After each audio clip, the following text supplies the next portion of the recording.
एक डिस्कस करेंगे समाजवादी पार्टी के प्रवक्ता भाटी जी हैं, उनके स्टेटमेंट पे डिस्कस करेंगे, किस तरीके से वो स्टेटमेंट दे रहे हैं। जरा सुनते हैं स्टेटमेंट में। हमारे हक पांडे जी, मिश्रा जी, शुक्ला जी, तिवारी जी और त्रिपाठी जी खा रहे थे, इसलिए हम आरक्षण की जरूरत थी।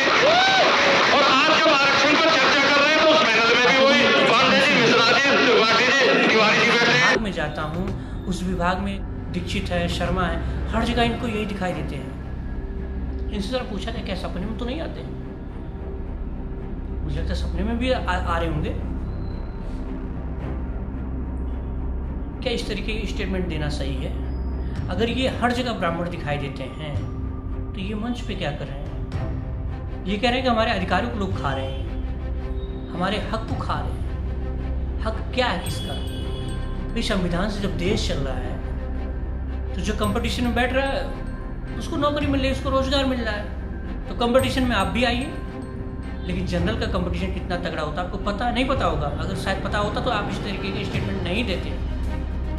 और मैं कहता हूँ अगर आपको लगता है इस तरीके से कि हर जगह दीक्षित दिखाई देते हैं, शर्मा दिखाई देते हैं, पांडे दिखाई देते हैं, तिवारी दिखाई देते हैं, शुक्ला दिखाई देते हैं, मिश्रा दिखाई देते हैं, जब आपको हर जगह दिखाई देते हैं ना तो आप आरक्षण को खत्म करिए। आरक्षण आरक्षण को हटा के उसके बाद आप कंपटीशन में आइए, फिर उसके बाद बैठ के देखते हैं, सिमिलर हो जाएंगे ना।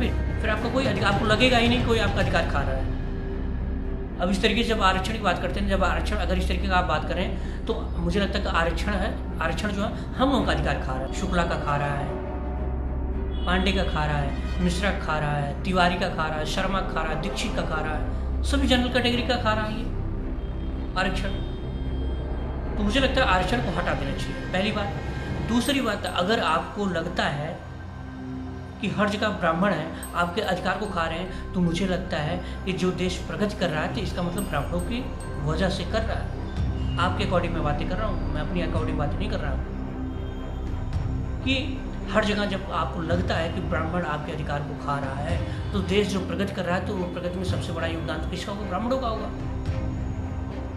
जब आप अभी कंपटीशन में आ नहीं पाए इतने दिनों, जितने दिनों से आरक्षण मिल रहा है उतने दिनों से आज तक आप कंपटीशन में आ ही नहीं पाए, सिमिलर आ ही नहीं पाए, और आप आज भी रोना रो रहे हैं, तो शायद अगर आपको अधिकार दे दिया गया होता तो आज हमारा देश और भी स्थिति हमारे देश की खराब होती।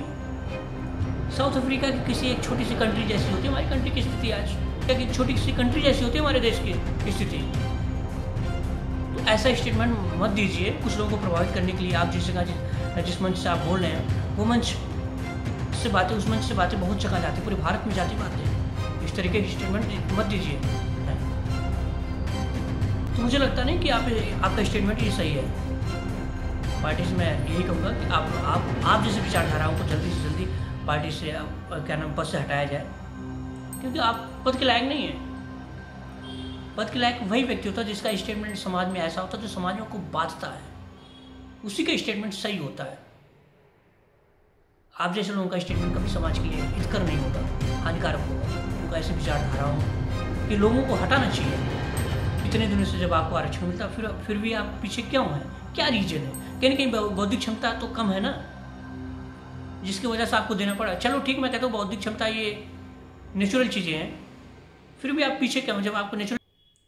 बट ऐसा नहीं है, आपको लाया गया, आपको आरक्षण दिया जाता है, इसलिए दिया जाता है कि आप भी थोड़ा सा प्रोत्साहन आपको मिले, प्रगति आप करें। लेकिन आप प्रगति चाहते ही नहीं। प्रगति अगर आप चाहते हैं, डेवलप चाहते हैं, तो मुझे लगता है कि ऐसा स्टेटमेंट आप नहीं देते।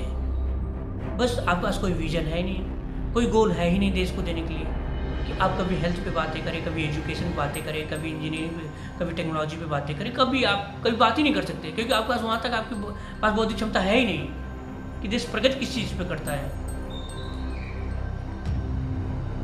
कि जिसकी भी सरकार उससे क्वेश्चन करो ना कि रोजगार कहाँ है। विभाग में, हर जगह विभाग में आपको दिखाई दे रहे कौन? शुक्ला दिखाई देता है, जनरल कैटेगरी के लोग दिखाई देते हैं। तो मुझे लगता है कि ऐसा स्टेटमेंट मत दीजिए। आप टेक्नोलॉजी बात करिए, आपके पास कुछ गोल है नहीं, सिर्फ जातियों में उलझाने का के अलावा पास कुछ विजन है ही नहीं। और जिस आप सही प्रवक्ता होते ना तो मुझे लगता है कि आपकी पार्टी ही जात की व्यवस्थाएँ बनाती है। आपकी गंदी विचारधाराओं के लोग ही इस तरीके की बातें करते हैं। जात में क्या रखा है मेरे भाई? कंपटीशन में आइए, टेक्नोलॉजी में आइए, डेवलप करिए देश को मिलकर। आप जैसे लोग होते ना, अगर ये टेक्नोलॉजी में होते ना तो वहाँ भी कहते हैं ये हमारी जात का है, हमारी जात का है, और आप जैसे लोग समाज को गंदा बातें करते हैं ना, तो ये दिमाग में लगता है यार 21वीं सदी, उसके बाद भी ब्रेन बहुत पीछे है। समझ रहे हैं मेरी बात को? जिस तरीके से आप बातें करते हैं, जिस तरीके से आप लोग स्टेटमेंट देते हैं ना, इस तरीके से समझ में आता है यार 21वीं सदी चल रही है, उसके बाद भी आप, मुझे लगता है कि आप जैसे लोग जो है ब्रेन से बहुत पीछे हैं, बौद्धिक क्षमता बड़ी कम है, सोचने समझने की समझ नहीं है आपके पास यार। 21वीं सदी चल रही है, उसके बाद भी इस तरीके की स्टेटमेंट आपको देने की जरूरत पड़ रही है, जहाँ पे जातिगत व्यवस्थाएं धीरे धीरे कम होती चली जा रही है, समाज के माहौल को खराब करते हैं आप, और फिर बाद में कहते हैं कि समाज का माहौल कोई दूसरी पार्टी का व्यक्ति कर रहा है।